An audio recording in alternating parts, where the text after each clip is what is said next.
Heureusement, ils ont réussi à boucher le puits hier. Si le couvercle tient, on va pouvoir enfin évaluer le temps nécessaire pour récupérer le pétrole qui est dans l'eau et sur les plages. À seulement quelques pas de la plage, les galettes de pétrole que nous filmons avec une caméra sous-marine sont beaucoup plus imposantes. Un poison mortel pour les poissons et les coquillages. Nous poursuivons en pleine mer. À quelques kilomètres de la côte, l'air est chargé d'une odeur de station essence. Les dauphins nagent dans la soupe de pétrole. À 30 mètres de profondeur, nous découvrons un ancien site de forage. Les poissons sont beaucoup moins nombreux qu'autour des épaves habituelles.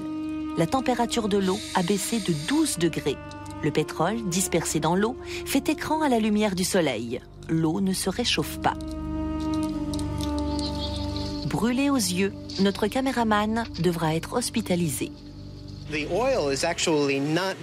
pétrole ne s'est pas du tout dissous dans l'eau. Il reste sous la forme de micro-gouttelettes. Ce sont de minuscules billes de pétrole qui mesurent une centaine de microns tout au plus. Nous ne pouvons pas les voir à l'œil nu. Mais les petits poissons et leurs larves les prennent pour du plancton. Et en les ingérant, ils absorbent une dose de pétrole pur ou de pétrole mélangé à du dispersant. Pour l'instant, on ne sait pas encore quels vont être les effets réels, surtout pour les petits organismes. Le niveau de prise en compte des marées noires a changé. On ne considère plus que ce sont des catastrophes en 2 dimensions, mais en 3 dimensions. La disparition d'une grande quantité de pétrole n'est qu'une illusion d'optique. Le monde fragile des coraux sous-marins se meurt. Les biologistes l'ont déjà constaté.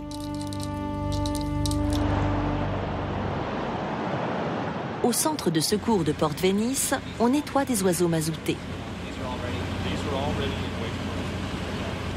Après avoir été frottés à la main, ils sont relâchés en mer. Un véritable cercle vicieux. En pêchant leur nourriture dans l'eau gorgée de particules de pétrole, les oiseaux s'empoisonnent de l'intérieur.